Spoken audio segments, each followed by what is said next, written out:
Warangal, Khammam, Nalgonda పట్టాభద్రుల MLC ఉప ఎన్నిక ఓట్ల లెక్కింపు ఉత్కంఠగా కొనసాగుతుంది. తొలి ప్రాధాన్య ఓట్లలో కాంగ్రెస్ అభ్యర్థి తీన్మార్ మల్లన్న, బీఆర్ఎస్ అభ్యర్థి రాకేష్ రెడ్డిపై 18,565 ఓట్ల ఆధిక్యంలో ఉన్నారు. నల్గొండలోని దుప్పలపల్లి గిడ్డంగుల సంస్థ గోదాముల్లో ఈ లెక్కింపు ప్రక్రియ కొనసాగుతుంది. మొదటి ప్రాధాన్య ఓట్లు లెక్కించిన 4 రౌండ్లలో కలిపి తీన్మార్ మల్లన్నకు 1,22,813 ఓట్లు రాగా, రాకేష్ రెడ్డికి 1,04,248 ఓట్లు వచ్చాయి.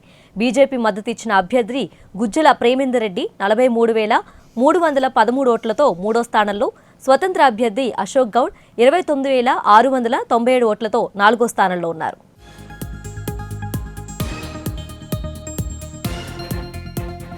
మొదటి ప్రాధాన్య ఓట్ల లెక్కింపు నిన్న రాత్రి పూర్తి కాగా, గెలుపు కోటాగా పరిగణించే 1,55,095 ఓట్లు ఎవరికి రాకపోవడంతో విజేతను నిర్ణయించడానికి అధికారులు రెండో ప్రాధాన్య ఓట్ల లెక్కింపును ప్రారంభించారు.